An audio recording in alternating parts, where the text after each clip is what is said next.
then maybe the overarching theme of, it kind of boils down to Count Drexel and Elliot. And Elliot. It's Elliot Greenwood. That's the vice president. I love that name. I came up with that. John Tyler was my John and Tyler. Yeah, but was there actually a president, John Tyler? I think there was, Yeah. but I just did it for John and Tyler. That's my husband and my dog. My little dog's gone. Okay, you ready? Right, perfect. So I'm going to go back to Olaf and Elliot. I would say we need to decide if we want her to look here or there, because her kind of going back and forth is changing up. It's bugging me a little bit. What would you? What's easier? If you're addressing the people.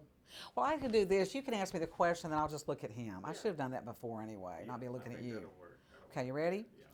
Okay, so you want me to go to the Olaf. If you think of some of the stuff that you see, sometimes people are looking at the camera, and then sometimes they're looking off. So I think if we can.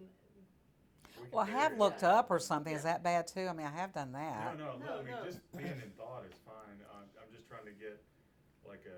I'll just look at you. You ask me a question, I'm gonna look at Brandon. I'm not too crazy if it's not consistent, because that's that style that people use these days. Yeah, chop. Okay. Yeah, which I don't necessarily like it, but it's comfortable. what they do. Okay. Yeah. So you do what's comfortable, and if you want to If look it's at, more comfortable for you to just talk to Tracy, that's fine too. and if not, you can talk to Brandon in the camera.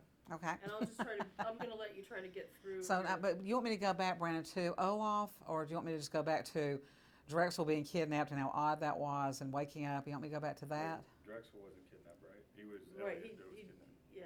I'm sorry, Elliot. Let me go back to that. Okay. Okay. You ready? Now, a big part of the book is with Elliot. That after we get into the book, very, very closely into the book, I think the second chapter, Elliot is captured. And it's a very smooth transition. You will not believe how smooth a lot of these things are, the way he gets the Queen, the way he gets Elliot. And when he wakes up, he's been drugged, he's been flown over to the island, and his exact doppelganger has been switched, and he's at the vice president's mansion with his wife and daughter. So that's very, very upsetting for Elliot. Although he meets Olaf very quickly.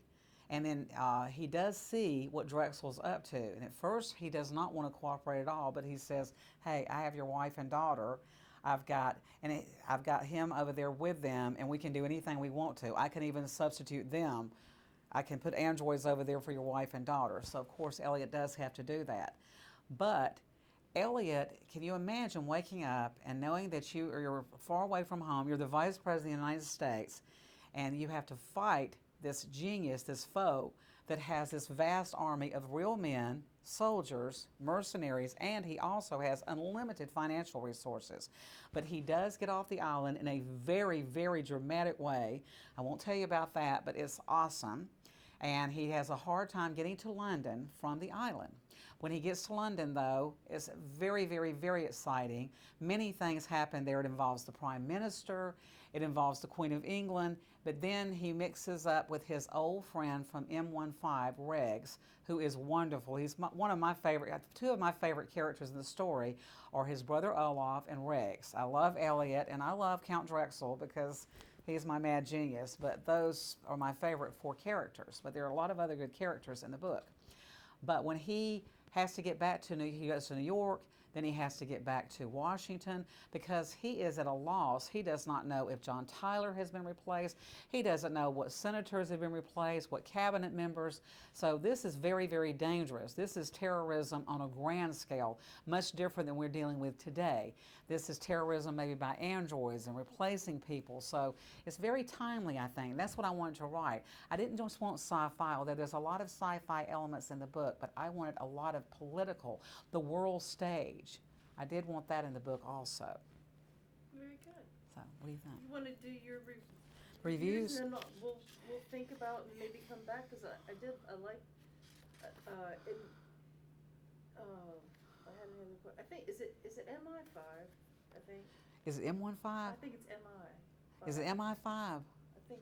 Yeah. I don't know. What if we could look that up? I can thought it was look up M1. I think it's MI, but I don't think you should worry about it. But if you're going to say it again, you might want. Yeah. Well, we do need to go back and say Regs is so M15? I think it's MI5. Well, the British Secret Service or whatever. That's right. I don't know. I don't either.